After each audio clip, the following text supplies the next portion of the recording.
But if you think of $100,000, that may be a truck driver earning $60,000 and a PSW earning $40,000, and they have 5 or 6 kids.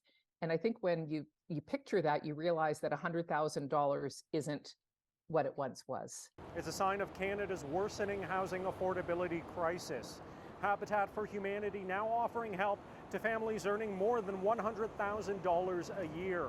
The nonprofit CEO says it's not just in Toronto, but in communities across Canada. It actually is in just about every community I've been to in every part of the country. So we're seeing high housing costs in virtually every community.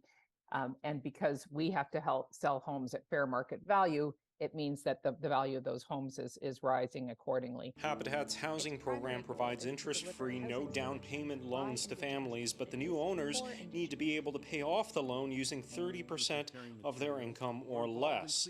In places with sky-high house prices, Toronto and Vancouver, for example, you'd need to take in very well over 6 figures to afford a 3-bedroom home.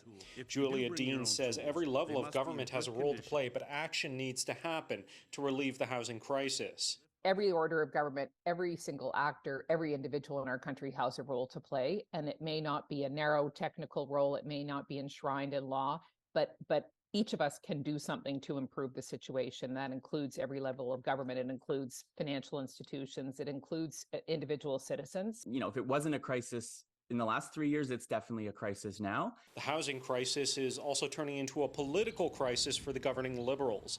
Justin Trudeau was roundly criticized earlier this summer for saying housing is not primarily a federal responsibility, and this apparent attempt to pass the buck has not gone over well. There's a number we track. Do you think the country's headed in the right direction? Only 1 in 4 Canadians think it is, and that's the lowest it's been since the Liberals were elected in 2015. ABACUS data found the Conservatives with a 10-point lead before the cabinet shuffle. Angus REID this week finds the Libs are 7 points behind. 338 Canada projects that if an election was held now, the Conservatives would have a 48% chance of a majority government. COLETTO notes that it's not just housing causing this.